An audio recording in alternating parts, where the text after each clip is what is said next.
ሰላም ጤና ይስጥልን የቢኤችዩ ስካይባች የዩቲዩብ ቻናል ቤተሰቦች፣ ዛሬ እንግዲህ ወደ ቻናላችን አዲስ ልዩ እንግዳ ይዘን መጥተናል።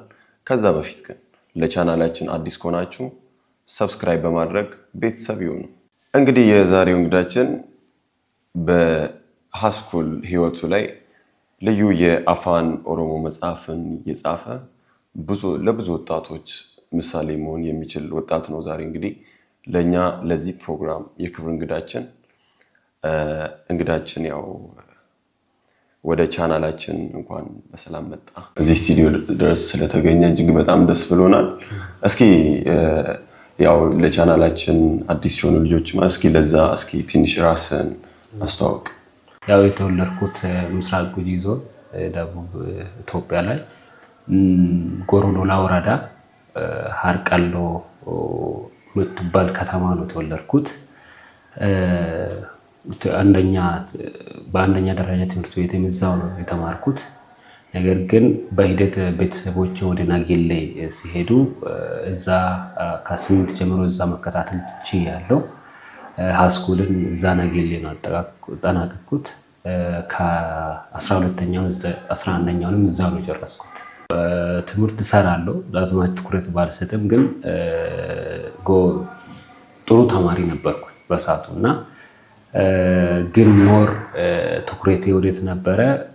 ይሄ ተጨማሪ መጽሐፍቶችን በጣም አጠና ነበረ በሰዓቱ። ፋዘር ብዙ መጽሐፍቶችን ይዞ ወደ ቤት ስለሚመጣ እነዛም መጽሐፍቶችን አነብ ነበረ።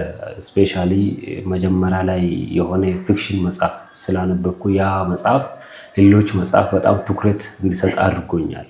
የዳባ ወይሳ መጽሐፍ የኦሮሞ የመጀመሪያ ኖቬል ይመስለኛል እና ጎዳንሳ የሚል መጽሐፍ አነበብኩ። ያ መጽሐፍ በጣም ነው ፍላጎቴን የጨመረልኝ እና ሞር ለነዛ መጽሐፍቶች ትኩረት ሰጥቼ አጠና ነበረ። ይህን ፕሮግራማችንን እየተከታተላችሁት እንደሆነ ተስፋ እናደርጋለን። እስከ መጨረሻው በድጋሚ እንደ ቪዲዮ እስኪያልቅ ድረስ አብራችሁ እንደምንቆዩ ተስፋ እናደርጋለን። ድጋሚ ወደ ባሱ እናልፋለን። ኦኬ፣ ለመጀመሪያ ጊዜ ያነበብከው መጽሐፍ ነው አሁን የምትለኝ መጽሐፍ? ምን አይነት ይዘትን የያዘ መጽሐፍ ነበረ? የፍቅር ታሪክ ነው። አንዳንድ ይሄ ድብቅ ምስጢሮችን በውስጡ ያዘለ መጽሐፍ ነው እና ለእኔ በጣም ትልቅ መጽሐፍ ነው። በኦሮሞም የመጀመሪያ የስነ ጽሁፍ ስራ ይመስለኛል ከፊክሽን አንጻር ማለት ነው። ያ መጽሐፍ አይ ቲንክ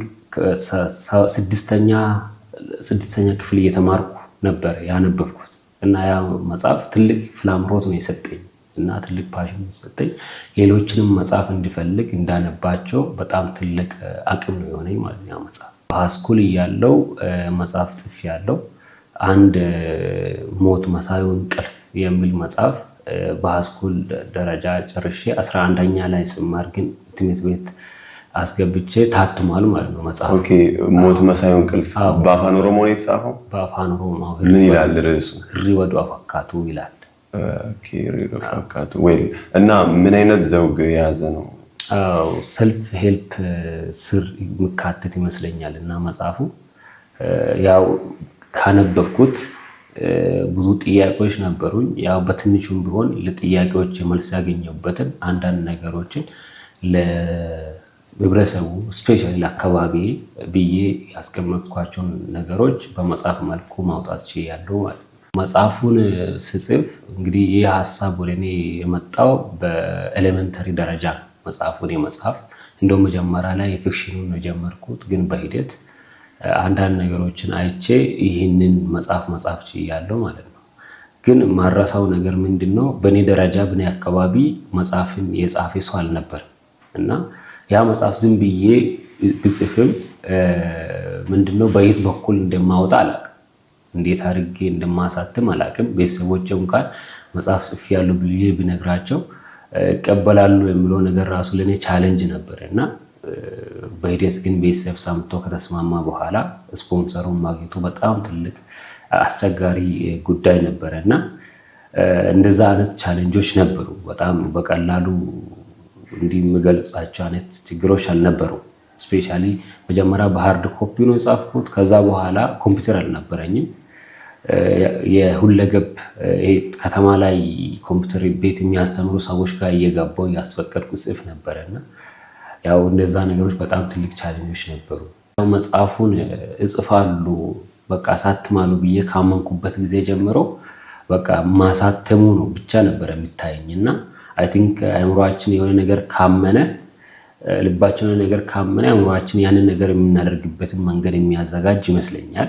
ያው እግዚአብሔርን በጣም ነው የረዳኝና ፒሲም ኮምፒውተሩንም አግኝቼ ያንን ችግር መፍታት ችያለሁ ማለት ነው። መጽሐፉ እውነቱን ከጠበቅኩት በላይ ነው የሆነው። መጽሐፉ ከጠበቅኩት በላይ ነው የሆነው። ብዙ ሰዎች ምስክርነታቸውን ጽፎልኛል፣ ኢሜል አድርጎልኛል። ጥሩ ፊድባክ ነበረ፣ ጅማሮም ነበረ። እውነታው ለእኔ ከዛ በፊት መጽሐፍ ጽፌ አላቅም፣ ግን ጥሩ ፊድባክ ነበር ያገኘሁት። ብዙዎች ያው ህይወታቸውን እንደተቀየረበት ብዙ ሰዎች ጽፎልኛል። በአካልም ተገናኝቶ በርታ ብሎኝ አበረታቶኛል ማለት ነው። አፋን ኦሮሞ እንግዲህ የመጀመሪያ ቋንቋዬ ነው። አማርኛን ያው በቅርቡ ነው ማውራት የጀመርኩት። እናት አባቶችም አፋን ኦሮሞ ነው የሚጠቀሙት። ሁለተኛ ደግሞ በኦሮሞ ማህበረሰብ ዘንድ ከስነ ጽሁፍ አንጻር ያለው ነገር ትንሽ አለ አይደለ፣ ፕራይመሪ ሊባል በሚችል ደረጃ ያለ ነገር አይደለም። ያም ደግሞ ጀስት አለ አይደለ እንዲሰራ በዛ ስነ ጽሁፍ ውስጥ እንድሳተፍ ትልቅ እንትን ሰጥቶኛል ማለት ተነሳሽነት ሰጥቶኛል። ይህን ፕሮግራማችንን እየተከታተላችሁት እንደሆነ ተስፋ እናደርጋለን። እስከ መጨረሻው በድጋሚ እንደ ቪዲዮ እስኪያልቅ ድረስ አብራችሁ እንደምንቆዩ ተስፋ እናደርጋለን። 3 ፕራዮሪቲዎች ነበሩ ትምህርት ለማጥናት። አንደኛ ፍልስፍና ለማጥናት ፍላጎት ነበረኝ። ሁለተኛ ሳይኮሎጂ፣ ህግ ሶስተኛ ላይ ነበረ እና ግን እንደ አጋጣሚ በአንዳንድ ምክንያቶች ህግ ለመግባት ተገድጃለሁ ማለት ነው። በተዘዋዋሪ ለዓላማዊ ግብአት አድርጋለሁ ብዬ ነው እንጂ ዳስማች ለየት ያለ ነገር አይደለም። ቀደም እንዳልኩ ፕራዮሪቲ ውስጥ ነበረ። ግን እውነታው ያው አካባቢያችን ላይ አንዳንድ ነገሮች አሉ። ከዛ አንጻር አሁን መናገር የማልፈልገው ምክንያት ነው። ያ ምክንያት ትንሽ ተገን ሆኖኝ መግባት ችያለሁ ማለት ነው። ጊዜ ከሰጠው ትኩረት ከሰጠው የሚከብድ ነገር አለው ብዬ አላስብም። እውነቱን ለመናገር ትምህርትም የትኩረት ጉዳይ ነው። ጊዜ ከሰጠ ትኩረትን ከሰጠው ያው የምትሰራ ትምህርት ቤት ነው። እውነቱን ለመናገር ትንሽ ኮምፕሌክስ የሚያደርገው ነገሮች አሉ። የቃላቶች ትምህርት ቤት ነው። ቃልን ነው የምትተረጉመው። ቃላቶችን ደግሞ መተርጎም ትንሽ ቻሌንጅ ያደርጋል እና አርቲክሎችን እነዚህ ነገሮችን ነው ኢንተርፕሪት የምታደርገው። እሱን ነገር ደግሞ አውዱን ጠብቄ ለመፍታት ሞር ዲግ ማድረግ ይጠይቃል እና ግን ዳትማች ከባድ አይደለም። ትኩረትን ሰጥተህ ጊዜ ሰጥተህ ካጠናው ማለት ነገሮችን ካካበርከው ይከብዳሉ። ካቃለልከው እና ጠንክሬ ከሰራ ደግሞ የማይቀሉበት ምክንያት የለም እና እውነቱን ለመናገር ካልተዘጋጀ ትኩረት መስጠት ላይ ችግር ካለብህ ሊያስቸግር ይችላል።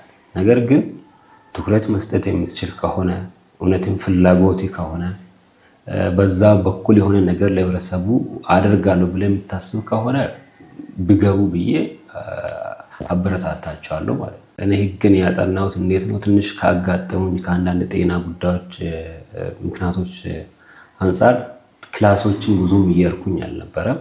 በዛ በጤና ምክንያት ዶርም ሆኜ ነው የማጠናው። ብዙ ጊዜ በራሴ ነው አሁን ያለኝን ነገር የመጣሁት በራሴ ጥረት ነው አብዛት ማለት ነው እና ጀስት ያ ነገር ብዙ ጊዜ ከአስተማሪዎች ጋርም ለመስማማት በጣም ይቸገር ነበረ። ግን እንደዛም ሆኖ እግዚአብሔር ረድቶኝ እስከ ዛሬ መቀጠል ችያለሁ እና ያ ትንሽ ከጤና አንጻር ያጋጠመኝ ነገር አራሳው። አሁን አንድ ያለቀ ስራ በእጄ ላይ አለ ማስበው ነገር ነበረ። ታች ሆኜ ከቤተሰብ ጋር መስማማት አልቻልኩም እንጂ እውነቱን ዩኒቨርሲቲ ባልመጣ ደስተኛ ነበርኩ። ዩኒቨርሲቲ ባልመጣ በራሴ መንገድ ነገሮችን ባጠናቸው በጣም ደስተኛ ይሆን ነበር እና 11 ስማር ለቤተሰብ ይሄንን ሐሳብ ባቀርብም ቤተሰብ ይሄንን ሐሳብ መቀበል አልቻለም። እንግዲህ ቤተሰብን ማክበር አለብን። በዛ ምክንያት ነው ወደዚህ የመጣሁት። ግን ማጠናቸውን ነገሮች በራሴ መንገድ ባጠናቸው ብዙ ጥያቄዎች አሉብኝ። እነዛን ጥያቄዎች በራሴ መንገድ ዲግ እያደረኩኝ ባጠናቸው ደስተኛ ነበርኩ እና በስነ ጽሁፉ ላይ ህይወቴን ሙሉ በሙሉ ኢንቨስት ባደርግ እና አንዳንድ ተጨማሪ ኮርሶችም ደግሞ ኦንላይን ሊሆን ይችላል በዲስታንስ በራሴ መንገድ ቢወስዳቸው ጊዜ ሞር ቢጠቀም ብዬ አስብ ነበር እና ግን ቤተሰብ አልፈቀደም። ወደዚህ መምጣት ችያለሁ። እንደዛም ሆኖ ግን እውነቱን ከትምህርት ጎን ለጎን እዚህ ግቢ ከገባሁበት ጊዜ ጀምሮ መጽሐፉን ማንበቡን አላቆምኩት።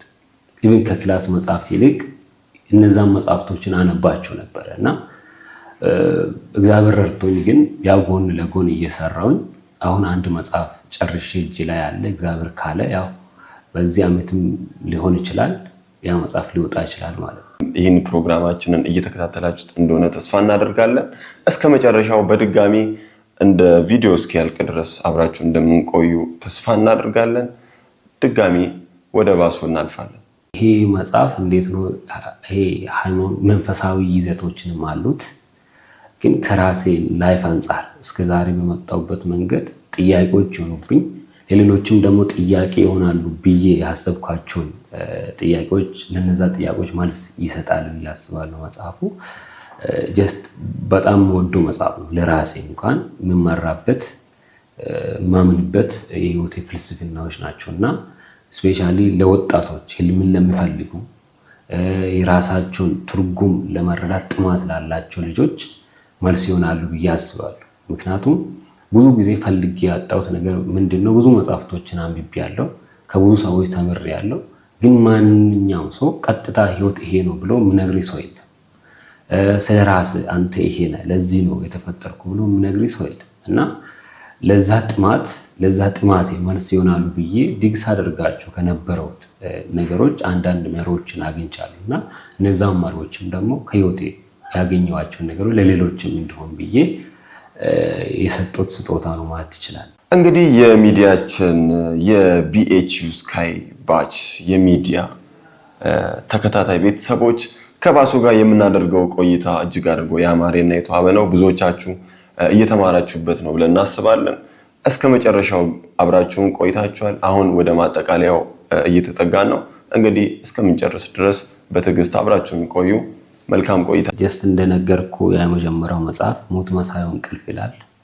እዛ ላይ አንድ ቃል አለችኝ እንደ መሪ ቃል መጽሐፉ ላይ ያስቀመጥኩት። ምንድን ነው የምትለው? እንነሳለን እንጂ እንቅልፍም ሞት ነው፣ አንነሳም እንጂ ሞትም እንቅልፍ ነው የሚል አይነት ሀሳብ በውስጡ ያዘለ ቃል አለ። እንዴት ነው እሱ በአፋን ኦሮሞ? አዎ ኬሳ ካነ ማለ ህሪብሌን ዶማ ኬሳን ካኑ ማለ ዱትሌን ህሪቡማ ይላል እና ይሄ ምን ማለት ፈልጌ ነው? ብዙ ጊዜ ወደ ምድር ከመጣም በኋላ እንግዲህ መጀመሪያ ላይ ሰው አይምሮ ንጹህ አይምሮ ነው፣ ምንም አታውቅም።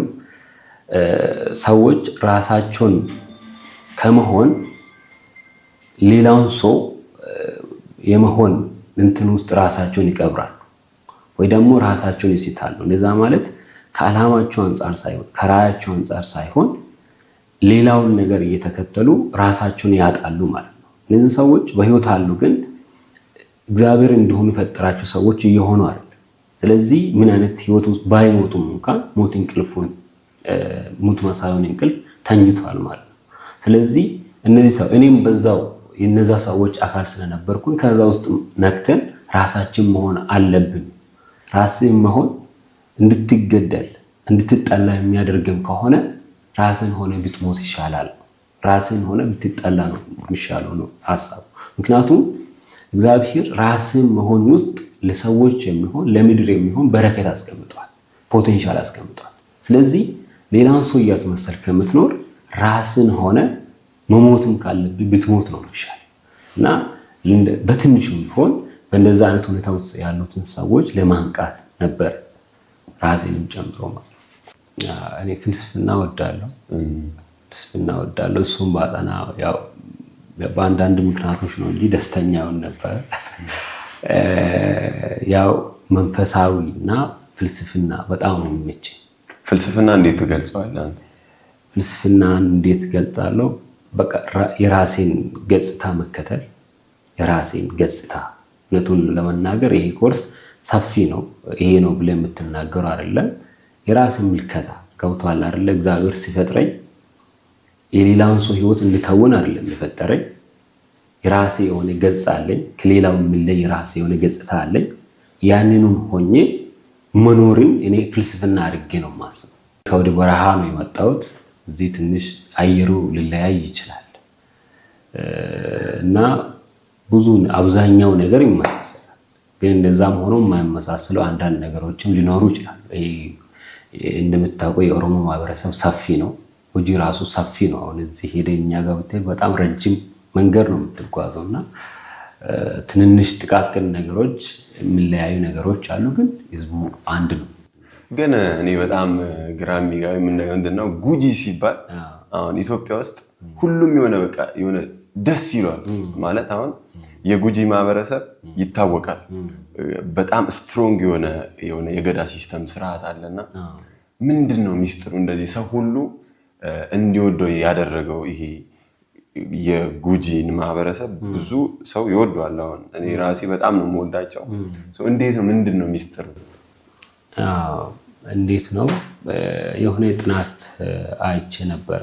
ባህል ላይ የተደረገ አንድ የሆነ የፍልስምና መጽሐፍ ላይ ያገኘሁት ጽሑፍ አለ። እሱ ምንድን ነው የምለው ስለ ባህል ሲያነሳ ካልቸር የምለው ቃል ካልቲቬትድ ከምለው ቃል እንደመጣና እሱም አይ ቲንክ ስራው ቃሉ ጥበብ የሚለው ቃል ራሱ መገኛው ያ እንደሆነ ይናገራል፣ ይጽፋል ያ ጽሑፍ። እና ምንድነው ካልቸር ማለት እንግዲህ እንደምናስበው የሆነ የኋላ ቀርነት ነገር ሳይሆን እንግሊዞች ጋር ምናምን ሄደ ቢጠይቅ ካልቸር የሚሉት የራሳቸው ነገር ወደ ዓለም አደባባይ ሲወጡ ከራሳቸው ይዞት የወጡት እውቀት፣ ጥበብ፣ ትሩፋቶች ናቸው። እና ህዝብ እንግዲህ የጥንቱን የኦሮሞን ማህበረሰብ ስርዓት፣ ባህል፣ ቋንቋና እሴቶችን፣ ትርኢቶችን ይዞ የቆየው ማህበረሰብ በብዙ ፈተና ውስጥ ባይበገርነት ባህሉን ይዞ ቋንቋን ይዞ ስርዓቱን ይዞ ለዛሬ ያደረሰ ህዝብ ነው እና አይ ቲንክ ይሄ ነገር በጣም ቢዩቲ ውበት አለው ብዬ አስባለሁ። እና እንደው ለምሳሌ አይን ለማንሳት በጣም የምወደው ከባህሉ ከምወደው ትንሽ እንደውም ከመጽሐፍ ቅዱስ ጋር የሚያያዝ አንድ ታሪክ አለ። እሱ ምንድነው? አንድ እውነት አለ። እሱ ምንድነው? በመጽሐፍ ቅዱስ እንደምታውቀው ከእስራኤል ነገዶች መካከል ሌዊ ንጉስ መሆን አይችልም። ካህን ነው። እንግዲህ ቤተ መቅደስ ውስጥ እግዚአብሔርን ያገለግላል። እና እዚህም ስትመጣ የኦቢቱ ጎሳዎች አሉ። ገዳ የሆኑ እግዚአብሔር ነው የሚመርጣቸው። ቃሉ ሆኖ ነው የሚኖሩት። እና የራሳቸው የሆነ ገበላ ይባላል፣ ቀቻ ይባላል አላቸው የሚኖሩበት አካባቢ ማለት ነው። እንደ ድንገት ሰውን ገለ ወደዛ ብትሸሽ ማንም አይገልህም ማለት ነው። ያ ካህን በህይወት እስካለ አንተም በህይወት ትቀመጣለህ። በዛም ማህበረሰብ አንድ ሰውን ብገድል ወደ መማፀኛ ከተማ ቢሸሽ እስከ ሞቱ በህይወት ይቀመጣል ማለት ነው።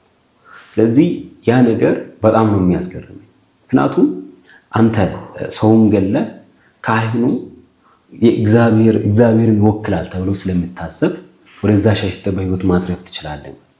እዛም ስትል እንደዛው ያ ሌዊ ንጉስ አይሆንም፣ ካህን ነው። ቤተ መቅደስ ውስጥ ያገለግላል። ሌላ ስራ የለው፣ መሬት የለው።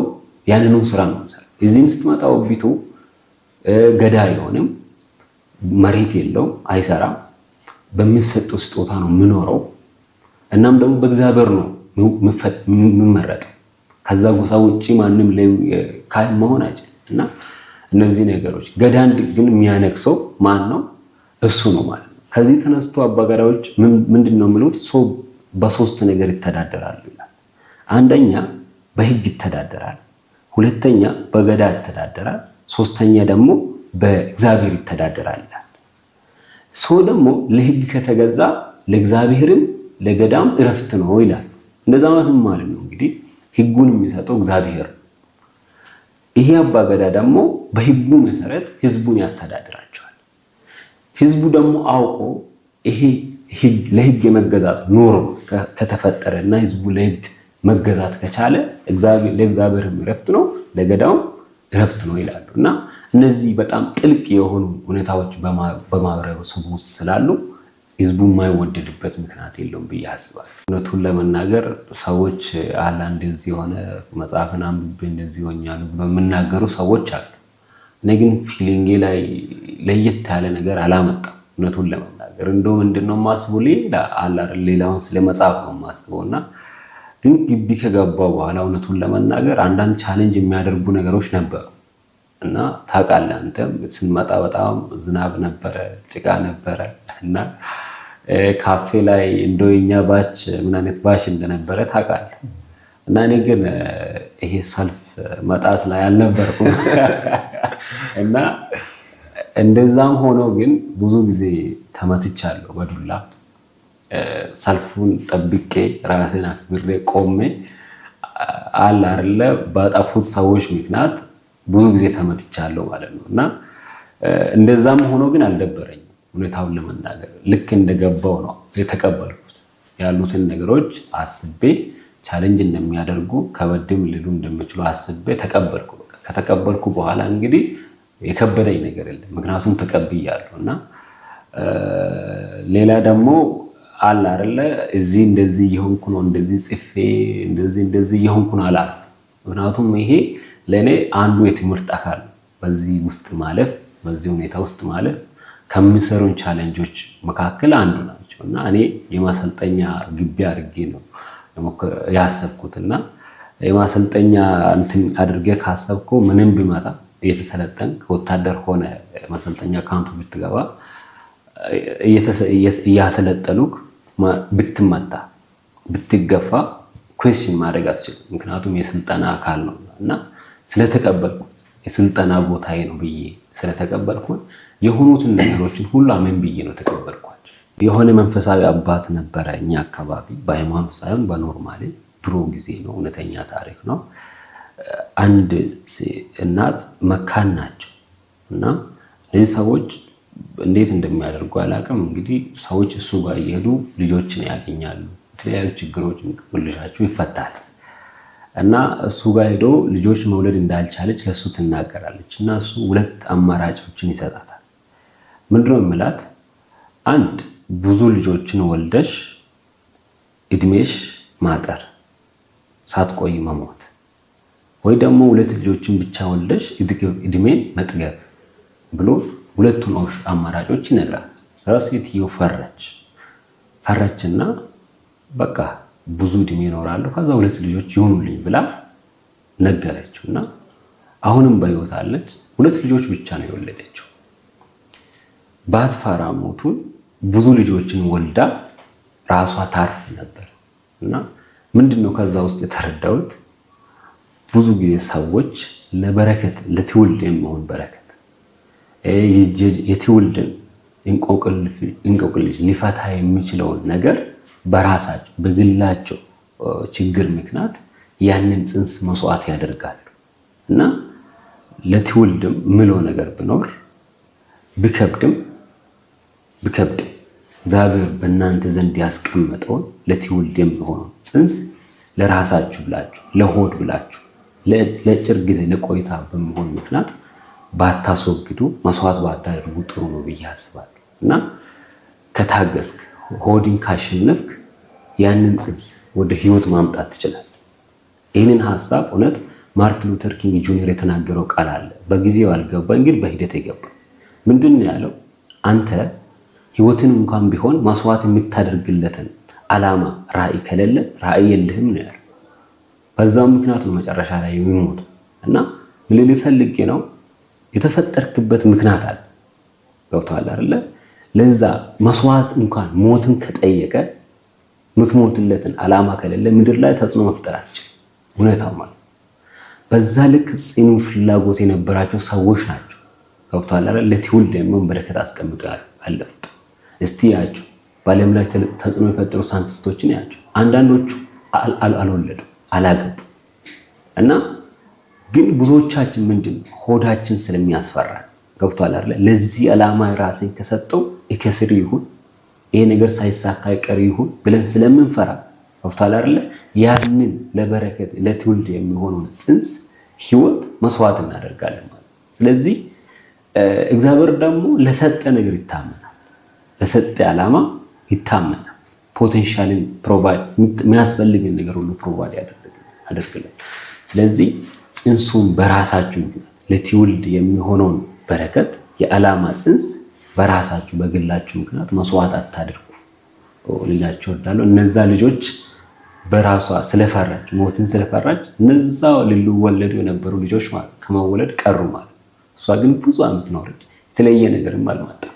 ግን ልጆቹ ቢመጡ ብዙ ነገሮች ሊያደርጉ ይችላሉ ማለት ነው። እና ሰዎችም በእንደዛ አይነት የህይወት ክበብ ውስጥ የሚኖሩ ይመስለኛል። እና ይሄው ማለት ፈልጋለሁ። እንግዲህ እንደሚታወቀው ከባሶ ጋር ልዩ ቆይታ ነበረን። እናንተም በትዕግስት አብራችሁን ቆይታችኋል። ብዙ ነገር ተምራችኋል። እኛም ብዙ ነገር ልናቅ ችለናል። እንግዲህ BHU ስካይ ባች ይታወቃል በዘንድሮ ዓመት በቡሌራ ዩኒቨርሲቲ ውስጥ ብዙ ተመልካችን ያፈራ ልዩ የሚዲያ ቻናል ነው። ለዚህ የሚዲያ ቻናል አዲስ ከሆናችሁ ላይክ፣ ሰብስክራይብ አድርጋችሁ እንዲሁ ቤተሰብ ብትሆኑ እንግዲህ ይህ ፕሮግራም በየሳምንቱ ከተለያዩ ዲፓርትመንቶች የተለያዩ ተማሪዎችን እዚህ ስቱዲዮ ድረስ ጋብዘን ለነሱ የህይወት ተሞክሯቸውና ሪዲንግ ቴክኒካቸውን የኑሮ እያንዳንዱን ነገር የህይወት ተሞክሯቸውን ያስቃኙናል። እንዲሁም ደግሞ እዚህ ስቱዲዮ ድረስ በድጋሚ ከመምህራን፣ ከአስተዳደር ሰራተኞች እንዲሁም ከካፍቴሪያ ከተለያዩ የግቢው ማህበረሰብ ጋር በተያያዘ የተለያዩ ፕሮግራሞች የሚተላለፍበት ቻናል ነው። ለዚህ ቻናል እንግዲህ አዲስ ከሆናችሁ ላይክ፣ ሰብስክራይብ በማድረግ ቤተሰብ ይሁኑ። ለዛሬ የያዝነው ፕሮግራም ይህን ይመስል ነበር። ቀጣይ ላይ በሌላ እንግዳ ድጋሚ እንገናኛለን። እስከ መጨረሻው ድረስ አብራችሁን ስለቆያችሁ እናመሰግናለን። መልካም ሳምንት።